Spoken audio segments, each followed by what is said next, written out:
Listen, the word of the day when this report came out to describe the descriptions was gratuitous, and I think that was right. There were cheap shots. I found some of the language in the report a little bit gratuitous. I think that this special counsel report was gratuitous. This gratuitous language that he used. Gratuitous language about his mental acuity. A very gratuitous hypothetical about Biden's age. And I think the word gratuitous is generous. There was so much unnecessary, inflammatory, and partisan kind of language that was used about President Biden in there. There's a Justice Department tradition that you don't interfere with presidential elections. This seems like the height of interference. It's gratuitous. Yes. Republicans making hay out of the gratuitous age comments in the report. This is a little bit, in my view, beyond editorializing. It is gratuitous political hackery. All of the other language, we use the word extraneous, we use the word gratuitous, but like I said, I think those are generous words. Those are just actually too nice to say.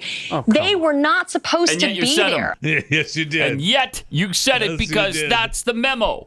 You need to use the word gratuitous. And they did. They did. There's no way everybody decided that was the word to describe it. She admitted it wasn't. This is reminiscent of the 2000 campaign. I remember Rush Limbaugh had that montage of gravitas. Yeah. Dick Cheney is bringing gravitas to the Bush ticket.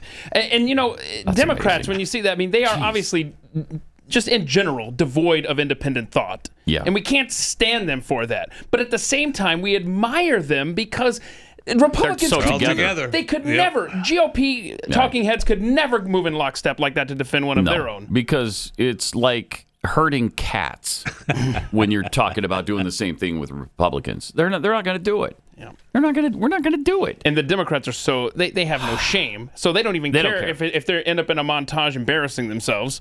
And they don't think you're going to notice. Yeah. Right. Nobody's going to point that out. Right. I mean, certainly not CNN. They're not going to show the gratuitous montage.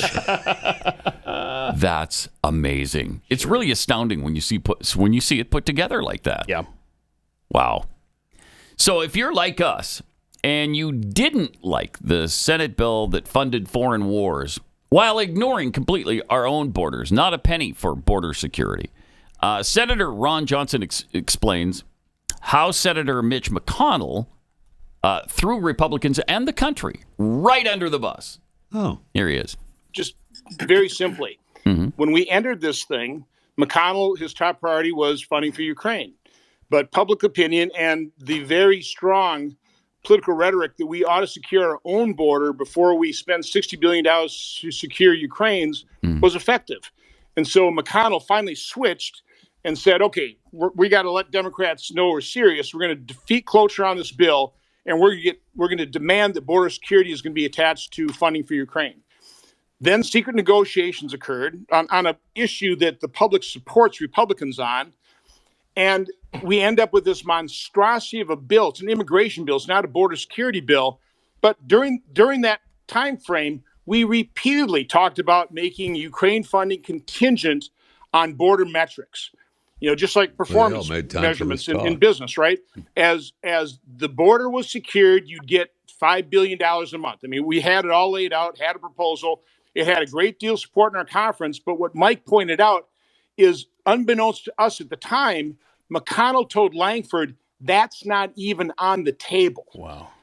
He on his own, using his own authority, without telling the conference, even though he knew the conference supported tying border security or Ukraine funding to actually securing the border, McConnell just took that off the table. And that moment of leverage we had, where we could use Biden's desire for Ukraine funding to actually force him to use his executive authority to secure the border, has been lost. And that is why so many of us are speaking out against McConnell. It was such a breach of his leadership position, and is such a just a horrible thing to do to Americans who want a secure border.